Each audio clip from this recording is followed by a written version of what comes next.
Bismillahirrahmanirrahim. Dear students, today our topic is degree of freedom और इसके बाद आगे कुछ टॉपिक होगा लिक्विफेक्शन ऑफ गैसेस और होपफुली हम वंडर वॉल इक्वेशन तक इसको आज कवर करेंगे। डिग्री ऑफ फ्रीडम कहते हैं number of coordinates to describe the position of a system. Coordinates कह लें आप पॉइंट्स को, number of coordinates या number of points to describe the position of a system. This is called degree of freedom. For example, अगर कोई molecule जो है वो x एक्सिस पर पड़ा हुआ है और उसी पर मूव कर रहा है, तो इसकी पोजीशन को डिस्क्राइब करने के लिए हमें जस्ट एक ही कोऑर्डिनेट की जरूरत है और वो है x एक्सिस। मैं आपको एक एक्सप्लेन करता हूँ। This is x axis, this is y axis और यहाँ ओरिजिन है। यहाँ कुछ वैल्यू हमने रखी 1 2 3 4 और कोई मॉलिक्यूल है वो इधर पड़ा हुआ है यहाँ पे। तो इस टाइम इसकी पोजीशन x एक्सिस पर है 3।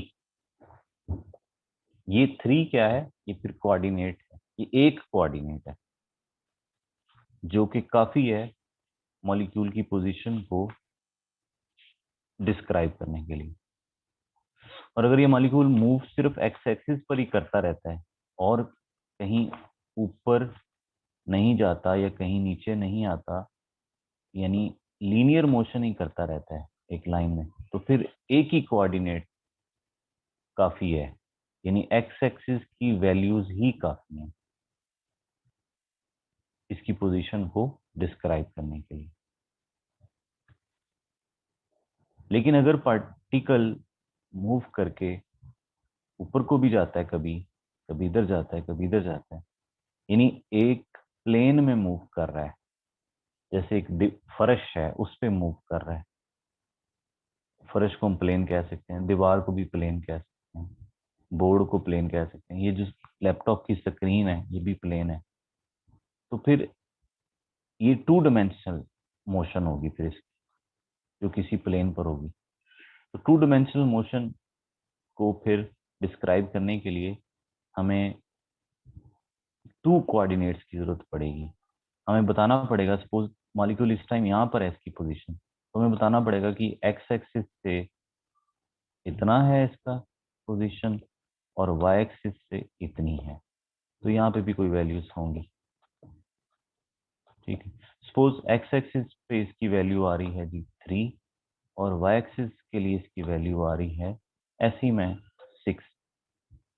तो इसकी पोजीशन डिस्क्राइब करने के लिए कितने कोऑर्डिनेट्स आपने यूज किए, कितने पॉइंट्स यूज किए? एक और एक, दो, एक एक्स एक्सिस एक वाई एक्सिस। आई होप कि आपको कोऑर्डिनेट्स क्लियर हो गया। दूसरी तरह से इसको यूं भी एक्सप्लेन किया जाता है, डिफाइन किया जाता है कि the number of ways a molecule in a gas phase में मूव या रोटेट या वाइब्रेट। वो वेज, वो तरीके जिन में पार्टिकल जो है वो मूव करता है या रोटेट करता है, ठीक है।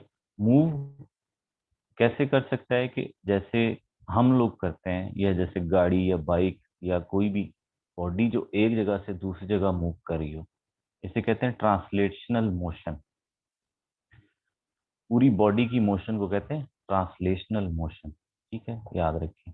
या मैंने थोड़ा हिंट भी दिया है तो इसको आप सर्च भी कर लेना कि टाइप्स की मजीद आपको क्लियर हो जाएगा। रोटेशनल मोशन किसको कहते हैं? जब बॉडी अपने ही एक्सिस के रोटेट कर रही हो, जैसे फैन रोटेट करता है, तो ये रोटेशनल मोशन है। और वाइब्रेशनल मोशन क्या होती है कि एक ही फिक्स्ड पॉइंट पर आगे पीछे मूव करना, बॉडी का, किसी भी बॉडी का, वो वाइब्रेशनल मोशन है। तो ट्रांसलेशनल मोशन हो सकती है, रोटेशनल हो सकती है, या वाइब्रेशनल हो सकती है। तीनों मोशंस के जितने भी वेज हैं, जितने तरीकों से ये हो रही है, उसको हम डिग्री ऑफ फ्रीडम कहते हैं। इस तरह भी इसको डिफाइन किया जा सकता है।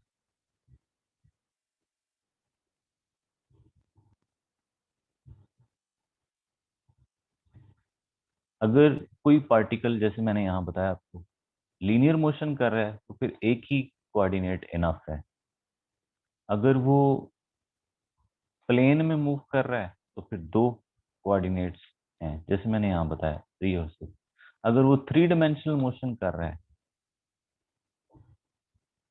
ठीक है, 3 डायमेंशनल मोशन पता है कैसे आपको समझ आएगी? जैसे रूम के अंदर हवा में अगर वो बॉडी मूव करे, फर्श पे नहीं ना दीवार पे। जैसे रूम के अंदर हवा में, समझ लें आजकल मच्छर की जो मूवमेंट है मॉस्किटो आजकल बहुत तंग कर रहा है। तो मॉस्किटो की जो मूवमेंट है, ये इसको मूव करने के लिए ये फर्श पे या दीवार पे नहीं मूव करता, ये 3 डायमेंशनल मूव करता है, जिधर इसका दिल करे। तो दैट इज 3 डायमेंशनल मोशन। और इसके लिए फिर आपको तीनों एक्सिस की जरूरत पड़ेगी, एक्स एक्सिस, वाई एक्सिस और जी एक्सिस, जब कोई बॉडी 3 डायमेंशनल मोशन करती है। चैलेंज ये तो होगी, इसमें थोड़ी सी डिटेल। आगे हम चलते हैं, मजीद हम डिग्री ऑफ जो फ्रीडम है उसको डिस्कस कर रहे हैं। अब हम देखते हैं कि for monoatomic molecules total degree of freedoms कितनी होंगी।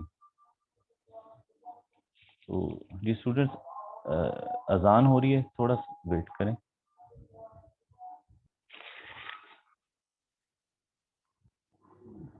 तो डियर स्टूडेंट्स, क्वेश्चंस आपको आ सकते हैं कि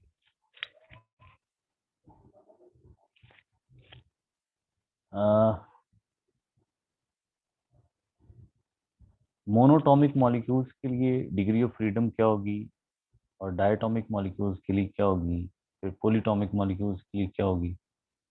सो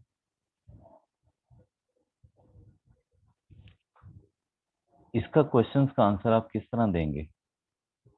मैं एक फार्मूला भी आपको बताऊंगा, आप उस तरह भी दे सकते हैं। और ये मैंने कुछ डायग्राम्स बनाई हुई हैं, और आप लोगों की अंडरस्टैंडिंग इससे बेहतर होगी। सो अंडरस्टैंडिंग भी आपको होगी, और आप आंसर भी दे सकेंगे। तो फॉर एग्जांपल, ये एक ऐसा मॉलिक्यूल है जो मोनोटॉमिक है, जैसे नोबल गैसेस के मॉलिक्यूल्स होते हैं। सो मोनोटॉमिक मॉलिक्यूल्स के लिए डिग्री ऑफ फ्रीडम क्या होगी? तो इसके लिए डियर स्टूडेंट्स, इसकी जस्ट ट्रांसलेशनल मोशन होगी मोनोटॉमिक मॉलिक्यूल्स की। इनमें वाइब्रेशनल नहीं होती, और रोटेशनल मोशन जो है वो नहीं होती, उसको हम काउंट नहीं करते। तो जस्ट ट्रांसलेशनल मोशन इसकी काउंट होती है। यानी गैस स्टेट में या लिक्विड स्टेट में जो मॉलिक्यूल है, वो मोनोटॉमिक मॉलिक्यूल, वो रैंडम मूव करता रहता है जिधर उसका दिल करे। वो वाइब्रेशनल मोशन शो नहीं करता, ना ही रोटेशनल मोशन शो करता है। सो जस्ट उसकी ट्रांसलेशनल मोशन होती है, और वो 3 एक्सिस पे हो सकती है। मैंने जैसे आपको अभी बताया कि एक मॉस्किटो की मूवमेंट रूम के अंदर अगर आपने बतानी है, तो आप वो 3 डायमेंशन से हमें बतानी पड़ेगी, एक्स एक्सिस, वाई एक्सिस और जी एक्सिस। ठीक है। और मजीद मैंने बताया आपको कि अगर कोई बॉडी प्लेन में मूव कर रही है, यानी फर्श पे या दीवार पे या स्क्रीन बोर्ड पे या लैपटॉप की स्क्रीन पर, तो फिर उसकी मोशन डिस्क्राइब करने के लिए जस्ट 2 एक्सिस ही काफी होता है। तो क्योंकि गैस का कंटेनर है, कंटेनर 3 डायमेंशनल होता है, उसकी लेंथ, विड्थ, हाइट तीनों होती हैं। उसके अंदर जो मॉलिक्यूल्स हैं, उसको अगर हमने किसी भी एक मॉलिक्यूल की पोजीशन बतानी है, फिर हमें 3 कोऑर्डिनेट्स की जरूरत पड़ेगी, एक्स वाई और जी। तो इसका जो होगा डिग्री ऑफ फ्रीडम वो 3 होगा। तो यहाँ से हम दोबारा देखते हैं। सो मोनोटॉमिक मॉलिक्यूल्स का टोटल जो डिग्री ऑफ फ्रीडम है वो 3 है, क्योंकि इसमें जस्ट ट्रांसलेशनल होती है, बाकी तो कोई होती नहीं। अब हम आ जाते हैं diatomic molecules. Diatomic molecules linear ही होते हैं सारे ही। सो इनकी टोटल जो डिग्री ऑफ फ्रीडम है वो 6 होती है। तो 6 कैसे होती है? आपको फॉर्मूला ये है 3n। n stands for number of atoms. तो आपसे कोई पूछ ले कि डिग्री ऑफ फ्रीडम, इतने एटम्स का मॉलिक्यूल है, इसकी डिग्री ऑफ फ्रीडम बताएं, तो आपने इस तरह बता देनी है कि ये फार्मूला आपके माइंड में हो 3n। तो आप n की जगह 2 पुट करेंगे, 2 को 3 से मल्टीप्लाई करेंगे, आप कहेंगे कि जो डायटोमिक मॉलिक्यूल है उसकी डिग्री ऑफ फ्रीडम 6 है। अब उसमें ट्रांसलेशनल मोशन की कितनी डिग्री है, रोटेशनल की कितनी है, वाइब्रेशनल की कितनी है, ये बताने के लिए आपको यहाँ थोड़ा अंडरस्टैंडिंग कर लें। ट्रांसलेशनल मोशन मैंने जैसे आपको बताया वो तो पूरी बॉडी मूव करती है, एक्स एक्सिस, वाई एक्सिस, जी एक्सिस। तो डायटोमिक मॉलिक्यूल होगा तो वो तीनों एक्सिस पे मूव कर सकते हैं, ये ट्रांसलेशनल मोशन होगी। ट्रांसलेशन मोशन सबकी 3 होगी, क्योंकि कंटेनर में मॉलिक्यूल ने मूव करना है तो वो कहीं भी मूव कर सकते हैं। अब हम इसकी आते हैं रोटेशनल मोशन पे। यहाँ पर ये आपने थोड़ा ख्याल रखना है, ध्यान से इसको सुनना है कि डायटोमिक मॉलिक्यूल इस तरह रोटेट कर सकता है। ये मैं एक एक्सिस ड्रॉ कर रहा हूँ, तो इस एक्सिस के गिर्द ये रोटेट करेगा यूं मॉलिक्यूल। ये एक्सिस इसके सेंटर पे है और इस सेंटर के अराउंड ये मूव करेगा। तो एक तो इसकी जो मूवमेंट रोटेशन है वो इस तरह होगी। और ये आप यूं समझ लें कि रोटेट करते हुए ये जो एटम है, ये एटम ये स्क्रीन के बाहर आएगा और ये दूसरा स्क्रीन के अंदर चला जाएगा, और फिर दूसरा स्क्रीन के लेवल पर आएगा, पहला स्क्रीन के लेवल, फिर दूसरा बाहर आ जाएगा, पहला अंदर चला जाएगा। इस तरह ये रोटेशन हो रही है, ठीक, इस एक्सिस के अराउंड। दूसरी रोटेशन जो है वो किस तरह हो सकती है? पता है ये कौन सा एक्सिस है? जरा ध्यान से सुने। दूसरी रोटेशन इसकी यूं हो सकती है, ये रोटेशन दोनों साइडों पे हो सकती है, क्लॉकवाइज भी एंटी क्लॉकवाइज। लेकिन हमने देखना है कि किस प्लेन में हो रही है, बस हमने वो देखना है। हमने ये नहीं कहना कि क्लॉकवाइज अलहदा एंटी क्लॉकवाइज अलहदा, हमने इलेक्ट्रॉन वाली साइड भी नहीं जाना, ऐसे ही बस बताना है। तो चाहे क्लॉक हो चाहे एंटी क्लॉकवाइज हो, प्लेन तो यही होगी। सिमिलरली इस रोटेशन, ये जो दूसरी रोटेशन है, ये कैसे हो सकती है कि मॉलिक्यूल जो है वो इस एक्सिस के गिर्द मूव करे। अब ये जो मैं पॉइंट बना रहा हूँ ये एक एक्सिस को शो कर रहा है, जिसकी लाइन यूं समझ लें कि एक एक्सिस, पता है जैसे मैंने ये एक्सिस बनाया है, ये तो मैंने स्क्रीन की प्लेन में ही बना दिया। ये एक्सिस आपने यूं समझना है कि स्क्रीन से बाहर और स्क्रीन के अंदर की तरफ ये लाइन जा रही है, और इसके इर्द गिर्द ये मॉलिक्यूल मूव करेगा। अब इस मॉलिक्यूल की मोशन किस तरह होगी? स्क्रीन के ऊपर ही समझ लें होगी ऐसे। ये स्क्रीन से बाहर या अंदर अब एटम्स नहीं जाएंगे, यहाँ भी मूव करते रहेंगे, ठीक है। और किस एक्सिस के इर्द मूव करते रहेंगे? इस एक्सिस के इर्द।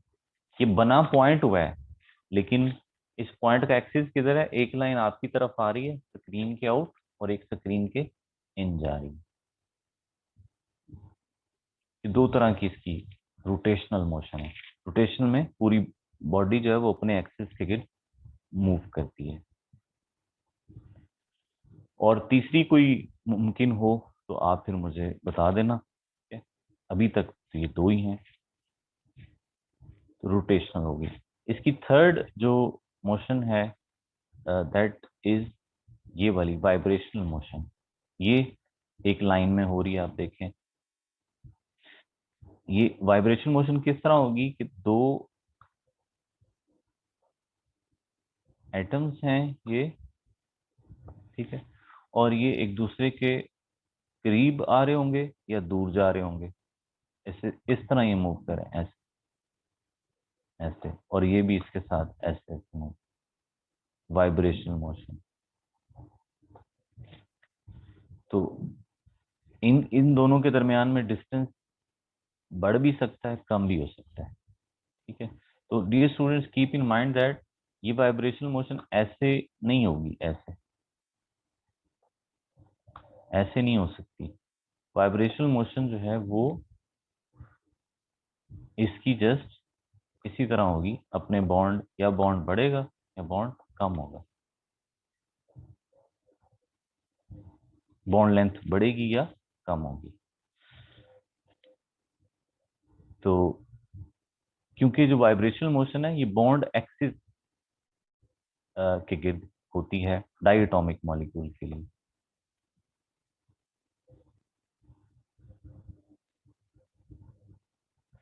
जी, डायटोमिक मॉलिक्यूल इसी स्क्रीन की प्लेन में, ये वाली जो रोटेशन इसकी अब बात करें, तो जिस प्लेन में हमारी लैपटॉप की स्क्रीन है मोबाइल की, उसी प्लेन में ये मूव कर रहा है।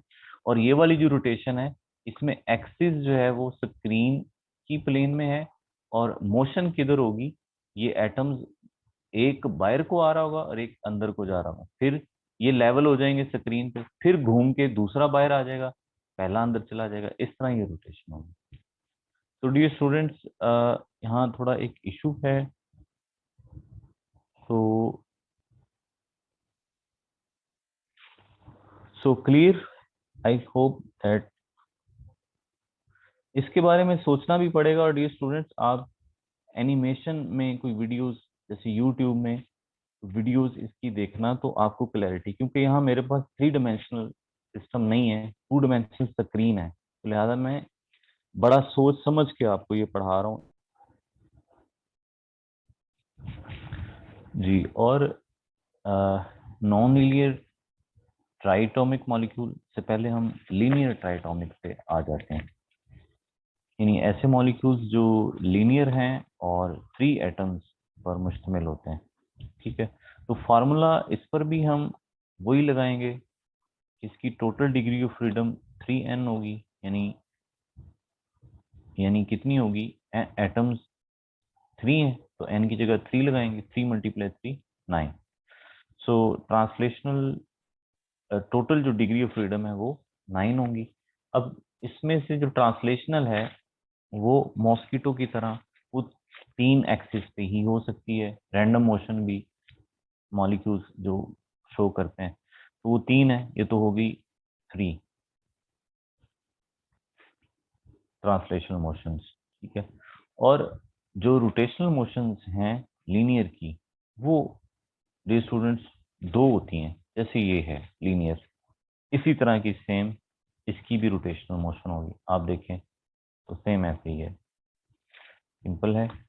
बाकी रह गया इसकी वाइब्रेशनल मोशन, वो 4 हैं। वो इस तरह से हो सकती हैं कि ये जो साइडों वाले दोनों एटम्स हैं ये सेंटर वाले एटम से दूर जाएं या इकट्ठे ही करीब आए, इकट्ठे ही दूर जाएं, इकट्ठे ही करीब आए, इकट्ठे ही दूर जाएं, इकट्ठे ही करीब, ये होगी एक। दूसरी ये है कि एक एटम सेंट्रल एटम से दूर जा रहा हो और दूसरा इसके करीब आ रहा हो, या दूसरा करीब आ रहा हो और पहला दूर जा रहा हो, वाइब्रेट करते हुए। ठीक है, वाइब्रेशन मोशन का ख्याल रखना है, इस तरह होती है ये वाइब्रेशन, ये ऐसे ऐसे, ये, और ये भी वाइब्रेशन मोशन, तो हो सकता है ये वाइब्रेट करता हुआ अवे जा रहा हो और ये वाइब्रेट करता हुआ करीब आ रहा हो, फिर ये करीब आ रहा हो और ये दूर जा रहा हो। Third vibrational motion central atom के अराउंड इस तरह हो सकती है कि ये एटम ऊपर को जाए यूं वाइब्रेट करता हुआ, और ये भी ऊपर जाए, या ये नीचे आए, तो ऐसे हो सकती है इसके रिलेटिव। यानी इस मोशन में क्या होगा, इसको बेंडिंग मोशन कहते हैं, तो जो बॉन्ड एंगल है वो चेंज होगा इस मोशन में। ठीक है, ये पार्टिकल इसके रिलेटिव ऊपर जाए एटम, और ये भी ऊपर जाए, या ये नीचे आए ये ऊपर, तो इस तरह इनकी बेंडिंग मोशन होगी। और बॉन्ड एंगल अगर ये दोनों ऊपर को जाएंगे तो कम होगा, अगर दोनों नीचे के आएंगे तो भी कम होगा bond angle.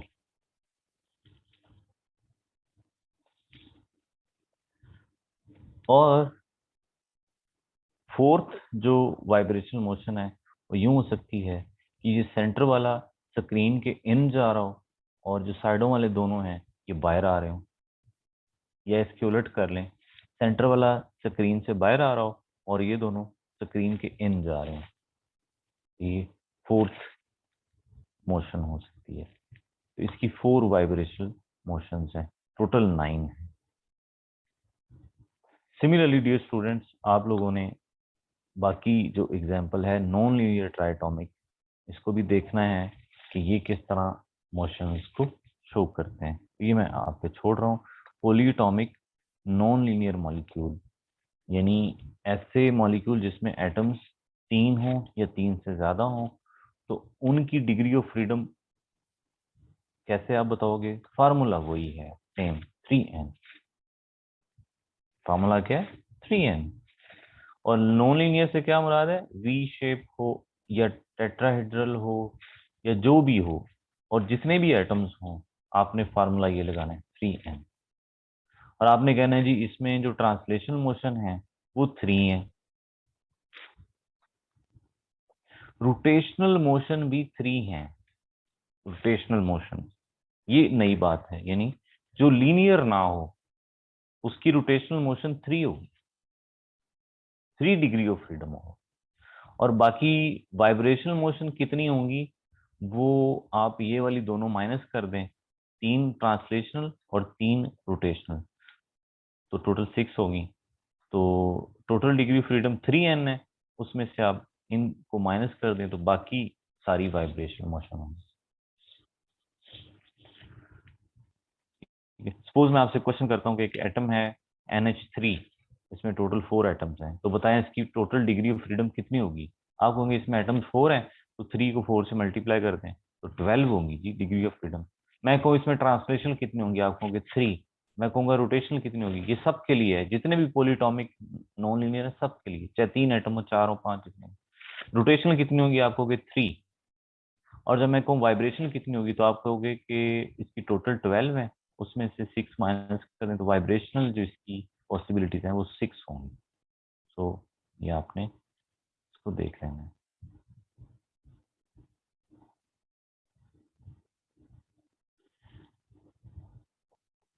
Translational kinetic energy, ये फर्स्ट ईयर पे भी एक टॉपिक है, काइनेटिक इंटरप्रिटेशन ऑफ टेम्परेचर। तो इसकी फाइनल इक्वेशन आपने याद रखनी है, इससे रिलेटेड क्वेश्चन आ सकता है कि kinetic energy of gas molecule that is equal to 3RT over 2Na, 3RT over 2Na। और यहाँ आपको बाकी चीज़ों का पता ही है कि R general gas constant, T temperature in kelvin scale और Na है एवोगैड्रो नंबर।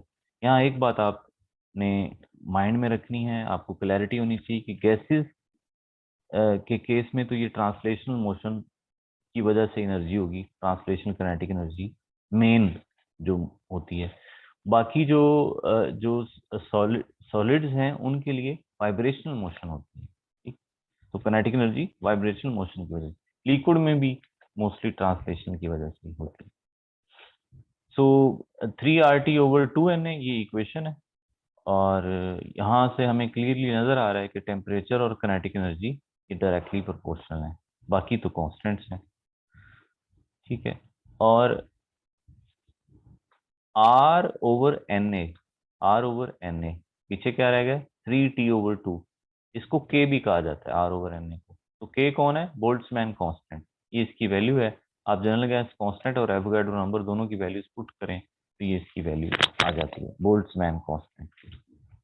ये क्वेश्चन हमें ये भी बता रही है कि अगर हम टेम्परेचर 0 केल्विन कर देंगे तो काइनेटिक एनर्जी 0 हो जाएगी, इसका मतलब मॉलिक्यूलर मोशन सीज हो जाएगी। ये हमने एब्सोल्यूट जीरो वाले टॉपिक में भी पढ़ा था, तो इस इक्वेशन से हमें क्लियर हो रहा है। बाकी रोटेशनल और वाइब्रेशनल मोशन के लिए जो काइनेटिक एनर्जीज होती हैं तो ये थोड़ी कॉम्प्लेक्स हैं, ये कभी एग्जाम में आई नहीं, पर रोटेशनल के लिए आप इक्वेशन याद कर लें, रट्टा लगाना है तो लगा लें, बाकी वाइब्रेशन के लिए करने की जरूरत नहीं है। तो इसके लिए भी मैं आप अगर कर सकते हैं तो कर लें, अगर नहीं है तो कोई बात नहीं, कभी भी नहीं एग्जाम में नहीं आया। तो वैसे इसकी वैल्यू है 1/2 I ओमेगा स्क्वायर। यहाँ I है मोमेंट ऑफ इनर्शिया और ओमेगा कहते हैं एंगुलर वेलोसिटी को, rate of change of angular position. यानी जब कोई बॉडी रोटेट कर रही हो ना, जैसे ये एक पूरी बॉडी है और ये रोटेट कर रही है, तो सपोज रोटेशन को हम यहाँ से काउंट करना शुरू करते हैं। तो ये रोटेट करते हुए जब यहाँ पर आएगा तो ये जितना एंगल बना रहा है, ठीक है, एंगल चेंज हो रहा है ना टाइम के साथ साथ, तो एंगुलर पोजीशन एंगल को कहते हैं एक्चुअली।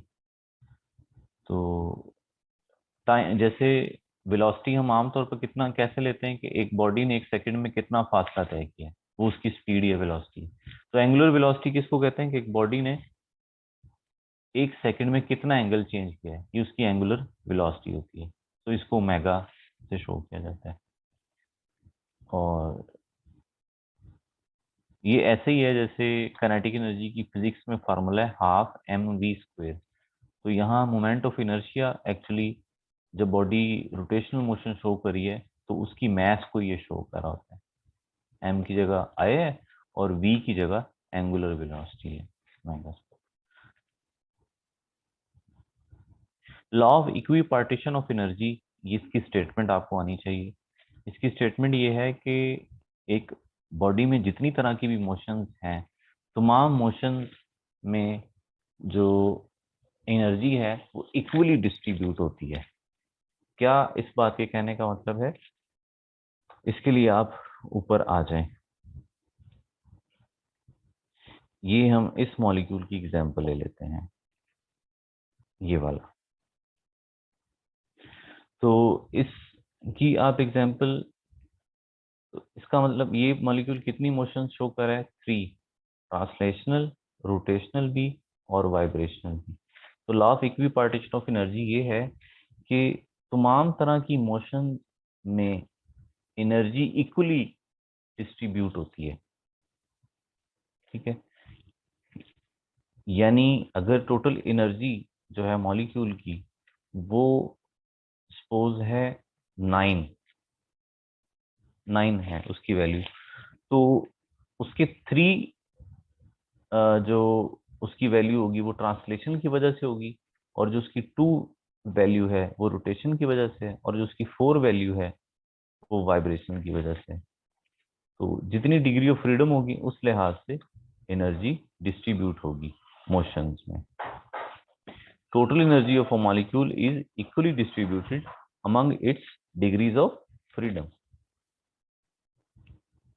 ठीक है डियर स्टूडेंट्स, जितनी डिग्रीज ऑफ फ्रीडम होंगी उसमें बराबर बराबर डिस्ट्रीब्यूट होगी, ठीक है। जैसे मैंने आपको एग्जांपल दी, अगर एक मॉलिक्यूल में एग्जांपल चेंज कर रहा हूँ, एक मॉलिक्यूल की टोटल एनर्जी है 18, तो ये उसकी डिग्रीज ऑफ फ्रीडम है। तो हर एक में दो दो आ जाएगी, दो इस वजह से, दो इस वजह से, दो 6 ट्रांसलेशन की वजह से और 4 रोटेशन की वजह से 10 हो गई, बाकी 8 वाइब्रेशन की वजह से। तो हर डिग्री ऑफ फ्रीडम को कितना हिस्सा आ रहा है? 2, 2। तो हर डिग्री ऑफ फ्रीडम को एनर्जी इक्वल मिलेगी, ये उसके कहने का मतलब है। अगर एक मॉलिक्यूल की टोटल एनर्जी 9 है तो हर डिग्री ऑफ फ्रीडम को एक वैल्यू मिलेगी। अगर एक मॉलिक्यूल की काइनेटिक एनर्जी 18 है तो हर डिग्री ऑफ फ्रीडम को 2 एनर्जी का शेयर मिलेगा। अगर 27 है तो ये 3 मिलेगा।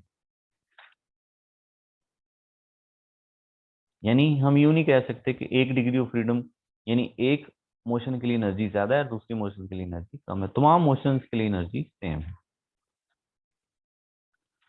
Dear students, liquefaction of gases का टॉपिक इंटरेस्टिंग है ये भी, कि आप इसमें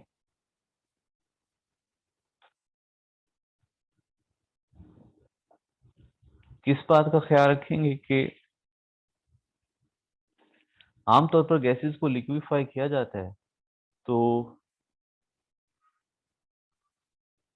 हम क्या करते हैं, उसका टेम्परेचर लो करते हैं ताकि काइनेटिक एनर्जी कम हो और मॉलिक्यूल्स में अट्रैक्टिव फोर्सेस डेवलप हों। यानी उनकी मोशन स्लो होगी तो अट्रैक्टिव फोर्सेस थोड़ी बहुत डेवलप होंगी, और हम हाई प्रेशर करेंगे ताकि मॉलिक्यूल्स करीब करीब आ जाएं। क्योंकि लिक्विड स्टेट में चेंज करने के लिए जरूरी है कि इनमें आपस में अट्रैक्टिव फोर्सेस बने और मॉलिक्यूल्स एक दूसरे के करीब करीब आए। लेकिन लिक्विफैक्शन के लिए एक चीज बड़ी इंपॉर्टेंट है जिसे हम कहते हैं क्रिटिकल टेम्परेचर। ये वो टेम्परेचर है कि जिससे अबव कोई भी सब्सटेंस लिक्विड स्टेट में चेंज नहीं किया जा सकता अगर आप इससे ऊपर चले जाएंगे। फॉर एग्जाम्पल, अगर ऑक्सीजन गैस को लिक्विड में चेंज करना है तो टेम्परेचर 154.4 केल्विन से ऊपर नहीं जाना चाहिए, इससे नीचे नीचे रहना चाहिए। तो ये इसका क्रिटिकल टेम्परेचर है। सिमिलरली ये CO2 का है और ये अमोनिया का और वाटर का और हाइड्रोजन का। तो कम से कम आप जो ये 4-5 वैल्यूज हैं ये इनको रट्टा लगा लें, पूछी जा सकती हैं। क्रिटिकल टेम्परेचर की वैल्यू एक्चुअली डिपेंड करती है इंटरमॉलिक्यूलर फोर्सेस पे। डियर स्टूडेंट्स, जिन मॉलिक्यूल्स की आपस में इंटरमॉलिक्यूलर फोर्सेस ज्यादा होंगी, ठीक है, वो हाई टेम्परेचर पर भी लिक्विड में चेंज हो सकती है। फॉर एग्जाम्पल, आप वाटर को देखें, वाटर का देखें कितना क्रिटिकल टेम्परेचर है, 647 केल्विन, ठीक, 0 डिग्री 273 केल्विन होता है। तो ये कितना ज्यादा है, 400 डिग्री के करीब है ये वैल्यू। तो इस टेम्परेचर पर भी वाटर को लिक्विफाई किया जा सकता है। क्यों? क्योंकि वाटर की अट्रैक्टिव फोर्सेस बड़ी स्ट्रांग होती है इस वजह से। तो जिसकी अट्रैक्टिव फोर्सेस वीक होंगी उसका क्रिटिकल टेम्परेचर बहुत कम होगा, 33 केल्विन देखो हाइड्रोजन के लिए। तो इतना टेम्परेचर आपको लो करना पड़ेगा, 33 केल्विन या इससे नीचे आप रहेंगे तो हाइड्रोजन लिक्विड में चेंज होगी, अदरवाइज नहीं होगी। तो जो पोलर सब्सटेंसेस होते हैं, पोलर मॉलिक्यूल्स, ठीक है, या हाई पोलराइजेबिलिटी वाले मॉलिक्यूल्स, ये हम लिक्विड के चैप्टर में इंटरमॉलिक्यूलर फोर्सेस को डिस्कस करेंगे। यानी जिन मॉलिक्यूल्स का साइज बड़ा होगा उनकी पोलराइजेबिलिटी ज्यादा होगी, ठीक है। या नॉन पोलर के केस में अगर वो पोलर है तो फिर क्या होगा, स्ट्रॉन्ग इंटरमॉलिक्यूलर फोर्सेस होंगी और बेटर टेंडेंसी होगी टू लिक्विफाई। जैसे मैंने एग्जांपल दी वाटर की, और इसके उलट मैंने एग्जांपल दी हाइड्रोजन की। ये स्टूडेंट्स, हाइड्रोजन का साइज बहुत कम है, ये नॉन पोलर है, साइज कम है, पोलराइजेबिलिटी कम है। आप चैप्टर 4 में इंटरमॉलिक्यूलर फोर्सेस को जरा पढ़ लेना, इसके साथ आपको क्लियर हो जाए। सो हाइड्रोजन में इंटरमॉलिक्यूलर फोर्सेस वीक हैं, लंडन फोर्सेस उनको कहते हैं। सो इस वजह से उसको लिक्विफाई करना मुश्किल है। क्रिटिकल टेम्परेचर पर जो प्रेशर चाहिए गैस को लिक्विड में चेंज करने के लिए उसे कहते हैं क्रिटिकल प्रेशर, ये इसकी वैल्यूज हैं। और क्रिटिकल टेम्परेचर, क्रिटिकल प्रेशर पर जितना वॉल्यूम होता है that is called critical volume. Critical temperature, pressure और वॉल्यूम की वैल्यूज हमारे पास एक इंस्ट्रूमेंट होता है, कैग्नेयर्ड डी लीटोर ऑपरेटस। इस ऑपरेटस की मदद से हम फाइंड करते हैं इसको। कोशिश करना, आप रट्टा लगा लेना, ऑपरेटस के नाम भी पूछे जा सकते हैं। यहाँ मैं एक चीज आपको बता दूं कि क्रिटिकल वॉल्यूम पर क्रिटिकल वॉल्यूम डिफरेंट क्यों है। आप गौर करें, क्रिटिकल वॉल्यूम हाइड्रोजन का बाकी सबसे कम है। रीजन क्या है? बिकॉज हाइड्रोजन के मॉलिक्यूल का साइज बहुत छोटा है, तो ये कम वॉल्यूम ऑक्यूपाई करते हैं, ठीक है। इसको गड़बड़ नहीं करना मोलर वॉल्यूम के साथ।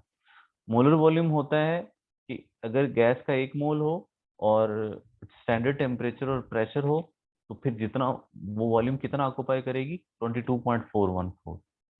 ये स्टूडेंट्स, यहाँ भी 1 मोल ही है हाइड्रोजन का और 1 मोल ही है ऑक्सीजन का और 1 मोल ही है कार्बन डाइऑक्साइड का, बट ये डिफरेंट वॉल्यूम ऑक्यूपाई कर रही है। क्यों? क्योंकि स्टैंडर्ड कंडीशंस यहाँ नहीं है, यहाँ इनके क्रिटिकल टेम्परेचर और क्रिटिकल प्रेशर पर ये वॉल्यूम लिया जा रहा है। ये वॉल्यूम इनका वो नहीं है, स्टैंडर्ड कंडीशन पे 1 atm पे और टेम्परेचर 0 डिग्री पे ये नहीं है वॉल्यूम। सो जो गैस स्मॉल साइज की होगी उसका क्रिटिकल वॉल्यूम कम होगा, जो गैस बड़े साइज की होगी, जैसे CO2 है, इसमें 3 एटम्स होते हैं एक मॉलिक्यूल में, तो आप देखें इसका मॉलिक्यूल का साइज बड़ा है तो इसका जो वॉल्यूम है वो भी ज्यादा है। विस्कोसिटी ऑफ गैसेस, जब गैसेस फ्लो करती हैं तो इनकी लेयर्स जो है वो एक लेयर जो फ्लो कर रही है वो अगर इनमें से देखें जो लेयर्स कंटेनर की वॉल्स के करीब होंगी वो जरा स्लो होंगी वॉल के साथ फ्रिक्शन की वजह से, ठीक है। फिर ये लेयर इससे ऊपर जो मॉलिक्यूल्स की लेयर है उसको रेजिस्टेंस देगी। तो इसको ये जो लेयर्स के दरमियान रेजिस्टेंस होती है जब कोई भी लिक्विड फ्लो करता है, ठीक है, इसको हम कहते हैं विस्कोसिटी। सबसे कम रेजिस्टेंस सेंटर पे होती है। जो जो लेयर्स वॉल्स के करीब हैं उनकी रेजिस्टेंस भी ज्यादा। आपने देखा होगा नहरों में या दरियाओं में पानी किनारों के करीब स्लो चलता है और सेंटर पे बहुत फास्ट चलता है। विस्कोसिटी का फॉर्मूला है F/A dr/dV।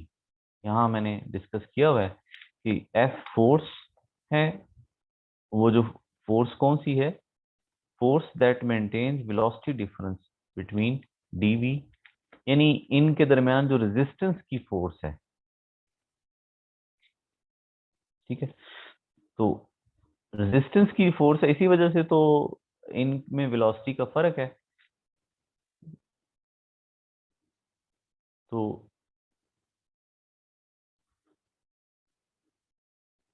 ये फोर्स और area of each surface in contact, यानी एक लेयर का दूसरी लेयर के साथ, फॉर एग्जांपल ये एक लेयर है, ठीक है डियर स्टूडेंट्स, और ये लेयर ऊपर वाली लेयर को फ्रिक्शन देती है। और क्यों फ्रिक्शन दे रही है, क्योंकि इसको भी वॉल फ्रिक्शन दे रही है, तो ये ऊपर वाली लेयर को तो ये जो फ्रिक्शन की फोर्स है इनके बीच में उसको एफ कहते हैं। और जितना इन दोनों का आपस में लेयर का हिस्से टच हो रहे हैं, इसकी लेयर से जितना एरिया आपस में कांटेक्ट में आ रहा है, टच हो रहा है, दैट इज कॉल्ड उसका एरिया ऑफ कांटेक्ट। और डी आर है इन दोनों लेयर्स का आपस में जितना भी डिस्टेंस हो उसको हम डी आर कहेंगे। यहाँ डी से मुराद है बहुत छोटी वैल्यू, क्योंकि मॉलिक्यूल्स का आपस में जो स्पेस है वो नैनोमीटर्स नहीं होगी ना, बहुत छोटी वैल्यू होगी। So small distance between the layers. और डीवी है इनका वेलोसिटी का डिफरेंस। जारी बात है ये जरा स्लो है, इसकी वेलोसिटी कम होगी, उससे फास्ट उसकी वेलोसिटी ज्यादा होगी। सो ये विस्कोसिटी है। और विस्कोसिटी की इस तरह आप बाकी तमाम लेयर्स में इसको इसी तरह एक्सप्लेन कर सकते हैं। दो लेयर्स के दरमियान विस्कोसिटी को इस तरह एक्सप्लेन कर सकते हैं। मैंने एक एग्जांपल दी, आप कोई भी लेयर एग्जांपल के तौर पे ले सकते हैं। इसकी यूनिट डियर स्टूडेंट्स फाइंड करना कोई मुश्किल नहीं। फोर्स की यूनिट न्यूटन और एरिया की मीटर स्क्वायर और डिस्टेंस की मीटर और वेलोसिटी की मीटर पर सेकंड। तो मीटर मीटर से कट जाएगा, ठीक है, और यहाँ मल्टीप्लाई है तो ये भी क्या रखना है, तो मीटर मीटर से कट जाएगा, नीचे सेकंड रह जाएगा। ये सेकंड को आपने ऊपर ले आना है तो वो न्यूटन के साथ मिल जाएगा, इसलिए न्यूटन के नीचे मीटर स्क्वायर है तो न्यूटन पर मीटर स्क्वायर, और ये नीचे वाला सेकंड ऊपर आ गया तो ये सेकंड की पावर 1 होगी। और न्यूटन पर मीटर स्क्वायर को पास्कल भी कहते हैं। ये प्रेशर की यूनिट्स हैं, हमने प्रेशर के टॉपिक में पढ़ा हुआ है। थोड़ा आपको आइडिया होना चाहिए कि विस्कोसिटी का रिलेशनशिप क्या है डेंसिटी के साथ और टेम्परेचर और प्रेशर के साथ, इंक्रीज डिक्रीज करने से क्या होगा।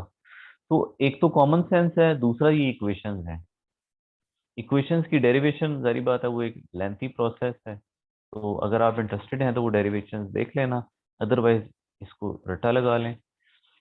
Viscosity is equal to 1/3 density, और 3 नीचे है, ठीक है, और ये डेंसिटी वगैरह ऊपर है, 1 के साथ है। डेंसिटी, एवरेज वेलोसिटी और मीन फ्री पाथ, ये मैंने आपको रिकॉर्डेड लेक्चर में बताया था। तो आपको क्लियर नजर आ रहा है कि ये विस्कोसिटी डायरेक्टली प्रोपोर्शनल डेंसिटी के। और वैसे भी कॉमन सेंस भी है कि अगर गैस की डेंसिटी ज्यादा होगी, मतलब मॉलिक्यूल्स बहुत ज्यादा हैं वॉल्यूम के लिहाज से, तो फिर विस्कोसिटी ज्यादा होगी, फ्रिक्शन ज्यादा होगी लेयर्स के दरमियान। सिमिलरली ये इसका टेम्परेचर से रिलेशनशिप है। विस्कोसिटी इज इक्वल टू, इसको ईटा पढ़ते हैं, eta, eta is equal to eta naught square root T, ठीक है, और 1 over 1 plus C over T. तो ये जो टी है ना, ये वाला डियर स्टूडेंट्स, ये ओवर के नीचे जो ओवर है उसके नीचे टी है। तो इसका मतलब ये टी आप ऊपर ही समझें, ऊपर पड़ा हुआ है। तो इसका मतलब है कि, और ऊपर ये टी भी है, स्क्वायर रूट की फॉर्म है, इसका मतलब है विस्कोसिटी डायरेक्टली प्रोपोर्शनल है टेम्परेचर के। अगर आप टेम्परेचर इंक्रीज करेंगे तो विस्कोसिटी इंक्रीज हो जाएगी।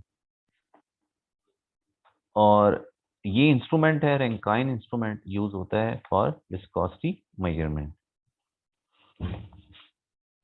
जॉल थॉमसन इफेक्ट आपको पता है कि जब हाईली कंप्रेस्ड गैस को सडनली एक्सपेंड कर दें तो वो लिक्विफाई हो जाती है। इसको जॉल थॉमसन इफेक्ट कहते हैं। और लिंड मेथड बड़ा मशहूर मेथड है लिक्विफेक्शन ऑफ गैसेस के लिए। और इस मेथड में आपको थोड़ा बहुत याद होना चाहिए, एयर को हम, या जो भी गैस है जिसको लिक्विफाई करना है, उसको 200 एटीएम प्रेशर देंगे, और फिर अचानक एक कंटेनर में जहां प्रेशर 1 एटीएम है छोड़ देंगे, यानी एक्सपैंड करने के लिए छोड़ देंगे। पहले 200 एटीएम है, इतना हाई प्रेशर, फिर 1 एटीएम थोड़ा सा छोड़ दिया कंटेनर। जैसे ही हम छोड़ेंगे तो वो जो गैस है जॉल थॉमसन इफेक्ट के अकॉर्डिंग कूल डाउन हो जाएगी, और ये प्रोसेस बार बार रिपीट करेंगे तो गैस लिक्विफाई हो जाएगी। जो हाइड्रोजन और हीलियम गैसेस हैं, ये इतनी, इनका साइज बहुत स्मॉल है, और इनकी पोलराइजेबिलिटी बड़ी लो है, और इनमें इंटरमॉलिक्यूलर फोर्सेस इतनी वीक हैं। ये आप मुझे इंटरमॉलिक्यूलर फोर्सेस के टॉपिक में भी बता देना, मैं आपको मजीद क्लियर कर दूंगा। आप चैप्टर 4 जो फर्स्ट ईयर का है उसको भी स्टार्ट में इंटरमॉलिक्यूलर फोर्सेस को पढ़ें, खासतौर पर लंडन डिस्पर्शन फोर्सेस।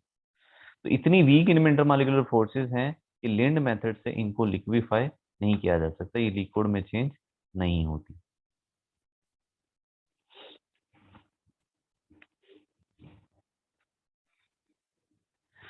नेक्स्ट है non ideal behaviour of gases. Dear students, gases के आइडियल बिहेवियर को चेक करने के लिए हमारे पास एक तरीकाकार है। हम आइडियल गैस इक्वेशन को यूज करते हैं, जो कि इक्वेशन है PV is equal to NRT. तो यहाँ से आप अगर आप एनआरटी को दूसरी साइड पे ले जाएं तो फिर इस साइड पे 1 रह जाएगा, और ये एनआरटी पीवी के साथ जाकर डिवाइड हो जाएगी। तो पीवी और एनआरटी इसे कहते हैं कंप्रेसिबिलिटी फैक्टर। तो एक आइडियल गैस के लिए इसकी वैल्यू 1 आनी चाहिए, लेकिन सिर्फ आइडियल के लिए ही आती है, बाकी रियल गैसेस के लिए नहीं आती। सो ये एक ग्राफ है, इस ग्राफ में प्रेशर ऑन एक्स एक्सिस है और PV over N R T. यहाँ एन शो नहीं किया गया, यहाँ इसको सिंपल रखा गया, यानी ये हमने ग्राफ बनाया for 1 mole of a gas, तो एन की जगह 1 लगा दिया है बस। PV over R T compressibility factor, और ये इसकी जो वैल्यू है आइडियल गैस के लिए वो 1 होनी चाहिए, कांस्टेंट रहनी चाहिए। यानी आप प्रेशर की जिस मर्जी वैल्यू पर हैं, सपोज आप प्रेशर 100 पर हैं यहाँ पर, तो भी वैल्यू 1 होनी चाहिए। अगर आप प्रेशर 600 पे चेक करें तो भी वैल्यू 1 होनी चाहिए फॉर आइडियल गैस। तो यहाँ पर रियल गैसेस के लिए ये ग्राफ बनाया गया है। रियल गैसेस का बिहेवियर आप देखें, हाइड्रोजन का और हीलियम का, ये थोड़ी देर के लिए आइडियल लाइन पर रहती हैं, उसके बाद ये आइडियल लाइन को छोड़ के नॉन आइडियल बिहेवियर की तरफ चली जाती हैं। थोड़ी देर से क्या मुराद है, यहाँ प्रेशर चेक करें तो तकरीबन ये कोई 100 से थोड़ा सा करीब करीब प्रेशर तक ये गैस आइडियल रहती है। जैसे ही हाई प्रेशर होता है गैस नॉन आइडियल हो जाती है। ये स्टूडेंट्स, हाई प्रेशर पर गैस नॉन आइडियल क्यों होती है? बाकी के लिए भी आप चेक करें तो नाइट्रोजन तो स्टार्ट में ही नॉन आइडियल है, ठीक है, और जैसे ही प्रेशर हाई होता है तो इसका आइडियल लाइन से बहुत दूर ये जा रही है। और कार्बन डाइऑक्साइड तो और अजीब सा बिहेवियर दे रही है, स्ट्रेंज बिहेवियर। तो ये बात गौर करने वाली कि जैसे ही हम हाई प्रेशर पर जाते हैं, इनका जो ग्राफ है वो आइडियल लाइन से दूर निकल जा रहा है, ठीक है। और एक और ग्राफ है फर्स्ट ईयर की बुक पे, वो हाई टेम्परेचर पे है, 100 डिग्री सेल्सियस पर। 100 डिग्री सेल्सियस पर थोड़ा सा ये ग्राफ जो है वो आइडियल लाइन के करीब आ जाती है, अदरवाइज हाई प्रेशर पर ये दूर ही रहती है। तो इससे हम ये नतीजा अखज करते हैं कि गैसेस जो हैं वो लो टेम्परेचर और हाई प्रेशर पर नॉन आइडियल होती है। ठीक है, इसकी रीजन क्या है? इसकी रीजन डियर स्टूडेंट्स ये है कि लो टेम्परेचर पर काइनेटिक एनर्जी कम होगी। अभी हमने काइनेटिक एनर्जी की क्वेश्चन पढ़ी, काइनेटिक एनर्जी कम होगी तो मॉलिक्यूल स्लो मूव करेंगे, तो उनमें अट्रैक्टिव फोर्सेस डेवलप हो जाएंगे। सो एक ये वजह है। और kinetic molecular theory of gases क्या कहती है? वो कहती है कि there are no forces of attraction, लेकिन लो टेम्परेचर पर अट्रैक्शन फोर्सेस डोमिनेंट हो जाती हैं, तो इस वजह से वो आइडियल नहीं रहती। तो इसका मतलब है काइनेटिक मॉलिक्यूलर थ्योरी का वो जो पॉइंट है वो गलत है। लो प्रेशर पर अट्रैक्टिव फोर्सेस बहुत लो टेम्परेचर पर आ जाती हैं। हाई प्रेशर पर क्या होगा? हाई प्रेशर पर मॉलिक्यूल्स एक दूसरे के करीब आते हैं, तो फिर क्या होता है? फिर काइनेटिक मॉलिक्यूलर थ्योरी का जो एक पॉइंट है वो गलत साबित होता है। वो क्या है पॉइंट? कि ध्यान से इस बात को सुने। सपोज ये हमारे पास एक कंटेनर है और इसके अंदर गैस मौजूद है, तो जो कंटेनर का वॉल्यूम है वही गैस का वॉल्यूम है, इसे हम कहते हैं वॉल्यूम ऑफ गैस। ये पूरा, इसमें गैस के मॉलिक्यूल मूव कर रहे हैं, सारा ऑक्यूपाई किए हुए हैं।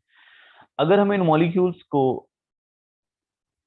क्लोज क्लोज करें, इतना क्लोज कि इनमें बिल्कुल भी एम्प्टी स्पेस ना हो, तो इनका जो असल में वॉल्यूम सिर्फ सिर्फ मॉलिक्यूल्स का, बीच में एम्प्टी स्पेस को इग्नोर कर दें, एम्प्टी स्पेस सारी इग्नोर कर दें, सारे मॉलिक्यूल्स को इकट्ठा कर दें, तो ओवरऑल वॉल्यूम इतना सा निकलेगा। ये this is the actual volume, ये actual volume.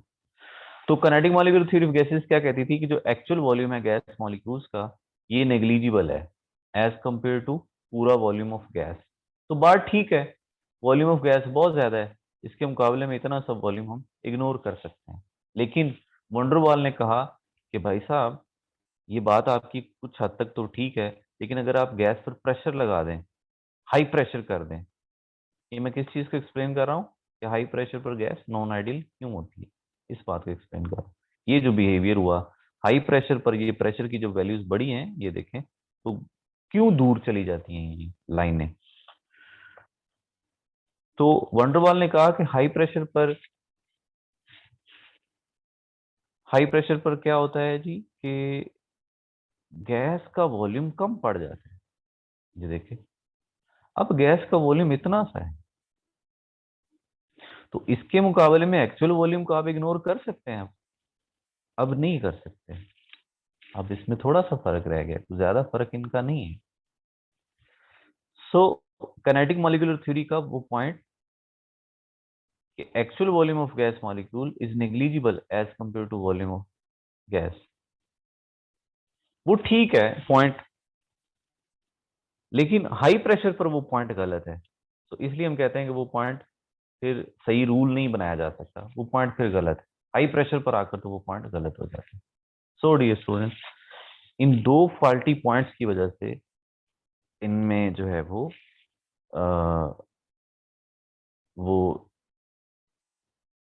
Non ideal behaviour पाया जाता है। तो वंडरवाल ने कहा कि अगर आपने वो जो आइडियल गैस इक्वेशन है पीवी इक्वल टू एनआरटी, अगर वो आपने ऐसी गैसेस के लिए लगाना है जो नॉन आइडियल हैं, जो रियल हैं, वो तो उस रियल गैसेस तो उस इक्वेशन को फॉलो ही नहीं करती। तो अगर आपने उनको फॉलो करवाना है तो फिर आपको जो है वो वॉल्यूम और प्रेशर में करेक्शन करनी पड़ेगी। ठीक है, तो वॉल्यूम करेक्शन को हम थोड़ा सा यहाँ डिस्कस कर लेते हैं कि जो वॉल्यूम उसने करेक्ट किया वो ये किया, उसने कहा कि जब हाई प्रेशर हम लगाएंगे तो हाई प्रेशर पर जो एक टाइम ऐसा आएगा कि मजीद प्रेशर लगाने से अब वॉल्यूम कम नहीं होगा, जितना वॉल्यूम कम होना था हो गया, अब आप मजीद प्रेशर लगाएंगे तो मजीद वॉल्यूम कम नहीं होगा। मॉलिक्यूल्स जितना एक दूसरे के करीब आ सकते थे आ गए, उसके बाद वो रिपेल करते हैं एक दूसरे को। सो इस वॉल्यूम को जो हाई प्रेशर पर होता है, इसने नाम दिया एक्सक्लूडेड वॉल्यूम या इफेक्टिव वॉल्यूम, और इसको उसने कहा कि ये है बी से रिप्रेजेंट किया। और वंडरवाल ने कहा कि ये जो एक्सक्लूडेड वॉल्यूम है, ये एक्चुअल वॉल्यूम का, ये जो एक्चुअल वॉल्यूम है इसका 4 गुना होता है। जितना एक्चुअल वॉल्यूम है, सपोज एक्चुअल वॉल्यूम है 5, तो ये जो एक्सक्लूडेड वॉल्यूम है ये 20 होगा, इसका 4 गुना होगा। और वंडरवाल ने कहा कि हम वॉल्यूम को कैसे करेक्ट करेंगे कि जो गैस के लिए अवेलेबल वॉल्यूम है, ये गैस के लिए अवेलेबल वॉल्यूम है इतना, एक्सपैंड होने के लिए, फैलने के लिए इतना वॉल्यूम अवेलेबल है। इसको उसने कहा वी फ्री। ठीक है, तो वी फ्री किसके इक्वल होगा? इतना इतना वॉल्यूम जो गैस को अवेलेबल है, अगर प्रेशर हटा दें तो इतना वॉल्यूम गैस को अवेलेबल। तो ये वी फ्री किसके बराबर होगा? टोटल वॉल्यूम ऑफ वेसल, ये वॉल्यूम ऑफ वेसल, इसमें से आप माइनस कर दें एक्सक्लूडेड वॉल्यूम, ये वाला बी जो है इसको माइनस कर दें, तो वो ये उसने वॉल्यूम की करेक्शन की। तो डी स्टूडेंट्स, बाकी जो टॉपिक है प्रेशर का और बाकी थोड़ा बहुत रह गया वो इंशाल्लाह हम अगले लेक्चर में डिस्कस करेंगे। आज के लिए इतना काफ़ी है। थैंक यू वेरी मच, अपना ख्याल रखें।